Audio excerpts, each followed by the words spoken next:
श्रीनाथ जी गुरु जी को अलग आदेश, माँ भगवती को अलग आदेश, रांची वाले भैरव बाबा को अलग आदेश। आप सभी को आदेश आदेश।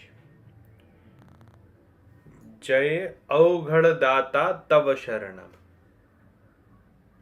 जय सांब सदाशिव तव शरणम, जय उमा महेश्वर तव शरणम, जय भोले बाबा तव शरणम। मतलब महादेव एक ऐसे देवता हैं जो कि अवघड़ दाता भी हैं और साथ में उमा महेश्वर तव शरणम, जय अवंतिका नाथ तव शरणम। तो महादेव वो देवता हैं जो वैराग्य भी देते हैं और माया भी देते हैं। वो एकमात्र ऐसे देवता हैं जो मास्टर हैं वैराग्य का भी और पारिवारिक जीवन का भी। जब हम एक अच्छे परिवार की कल्पना करते हैं तो कल्पना करते हैं शिव परिवार के, कि शिव परिवार की तरह ही फलता फूलता हमारा भी परिवार हो। मतलब पति पत्नी बाल बच्चे नाती पोते सब।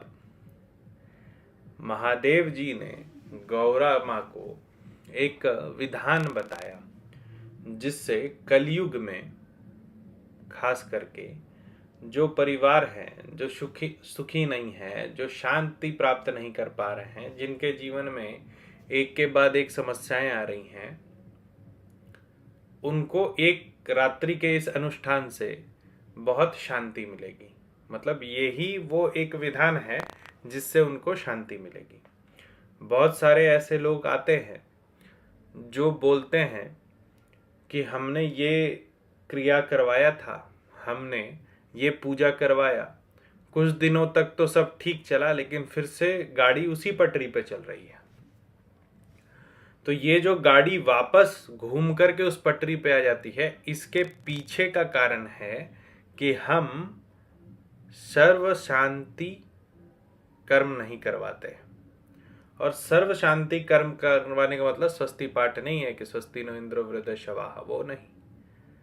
तांत्रोक्तर विधि से सर्व शांतिकारी विद्या से एक बहुत ही अल्प प्रयोग है, वो आप सभी को करना चाहिए घर में शांति व्याप्त हो इसके लिए। ये सिर्फ एक रात की क्रिया है और बहुत ही आसान क्रिया है। इसमें करना क्या होता है, देखो, अगर पूर्ण रूपेण आप इस साधना को करना चाहते हो तो एक स्फटिक की शिवलिंग लाओ, ठीक है। माँ गौरा को मिट्टी से बनाओ, उसके बाद गणपति को हल्दी से बनाओ, हरिद्र गणपति बनाओ, और फिर कार्तिकेय को मिट्टी से बनाओ और एक ईख का पत्ता उनके नीचे रख दो, ठीक है। तो ये हमारा शिव परिवार पूरा हो जाएगा। इसके बाद 3 सिक्के रखे जाते हैं, ये भी शिव परिवार के भाग है, ठीक है। तो इन सबको पूरा करके शिव परिवार की पंचोपकार पूजा करो। मतलब सबसे पहले दीपक दिखाओ, फिर धूप दिखाओ, फिर नवेद चढ़ाओ, फिर चंदन दो और फिर जल अर्पण करो। इतना करने के बाद जो मंत्र मैं बोलने जा रहा हूं उसका 1000 जाप करेंगे, ठीक है। एक बार जब 1000 जाप हो जाएगा तो उसको एक एक करके 5 देवता को चढ़ाएंगे, अर्पित करेंगे। कैसे अर्पित करेंगे, तो वही मंत्र वही रहता है, गुह्य गुह्य गोप्तृतम। इसी मंत्र का जो अंत में महेश्वर और महेश्वरी ये शब्द का उलटफेर कर देना होता है और उसके बाद जाप देके जाप वापस ले लेना होगा। और उसके बाद दूब होता है ना, दूब घास, ठीक है। दूब घास को खीर में मिला के जब हम खीर बनाते हैं तो उसमें जो वो पका हुआ खीर होता है ना, उसको ना यूज करके जो प्योर फार्म होता है जैसे कि बासमती चावल है, उस खीर का प्रयोग करेंगे, गाय के दूध का प्रयोग करेंगे और गुड़ के शक्कर का प्रयोग करेंगे और उसमें दूब घास मिला करके 1000 बार हवन करेंगे आम की लकड़ी पर। इतना प्रक्रिया करने से आपके घर में उस रात्रि के बाद से हमेशा शांति व्याप्त रहेगी। जो रात्रि में हवन करने में असक्षम है वो दिन में करें।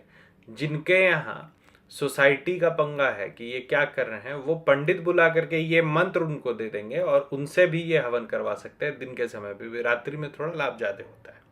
ठीक है, मंत्र सुनिए, बहुत ही आसान सा मंत्र है। ओम ह्रीम सह द्राम छह छह छह। ठीक है, फिर से मंत्र सुनिए। ओम ह्रीम सह द्राम छह छह छह। तो इस पूरे मंत्र में सिर्फ बीजाक्षर ही है। शुरुआत है अनंत बीज का ओम, फिर ह्रीम, फिर सह मतलब भगवती, उसके बाद महादेव, द्राम, फिर छह छह छह। द्राम गुरु का बीज होता है। तो इस मंत्र को करने से जीवन में हमेशा जो भी बाधाएं आ रही हैं, जो घर में शांति नहीं हो रहा, अगर कलेश का माहौल है, भय व्याप्त है, ऐसा लग रहा है कि जादू का प्रकोप है, कोई काम शुरू कर रहे हैं वो खंडित हो जा रहा है, ठीक है, और एक मानसिक दबाव, मानसिक प्रेशर में आप हमेशा रह रहे हैं, बार बार अगर आप क्रिया कर रहे हैं तब भी नहीं ठीक हो रहा है, तो फिर ये साधना आपके लिए है। मंत्र है ओम ह्रीम सह द्राम छह छह छह। इस विधान को आप किसी तांत्रिक से कराएं, किसी पंडित से कराएं, लेकिन सर्वोत्तम फल ये मंत्र तभी देगा जब आप इसका जाप स्वयं करेंगे और इसका हवन स्वयं करेंगे। ऐसे भी अगर जैसे मैंने आप लोगों को एक ऑप्शन दिया कि इसके जाप के लिए नहीं, हवन के लिए आप पंडित बुला सकते हैं, लेकिन इसका जो 1000 जाप होना है वो आपको खुद से करना है। इतना करके आपके जीवन में खुशहाली आ जाएगी। आज के लिए इतना ही। जिनको बेसिक साधना ग्रुप से जुड़ना है वो मेरे पेड व्हाट्सएप ग्रुप से जुड़ सकते हैं। नंबर है 9431188585। इसमें साधना का जो शुरुआती विधान है वो हम आपको सिखाते हैं। डायरेक्ट बात करने के लिए कॉल मी फॉर ऐप पर जाइए, उसमें rudranath@cm4 सर्च करिएगा तो मेरा प्रोफाइल आपको मिलेगा, उस पर आप मुझसे बात कर सकते हैं। विशेष जानकारी, ज्ञानवर्धक बातें और साधकों के लिंक कीजिए। एक वेबसाइट अभी शुरू हुआ है www.aghortantrahasya.com। इस पर आप जा करके कई लेख पढ़ सकते हैं और बहुत विविध जानकारी आपको मिलेगी। आज के लिए इतना ही। आप सभी को महादेव खुश रखे, ऐसी मेरी प्रार्थना है। आप सभी को आदेश आदेश अलाख आदेश।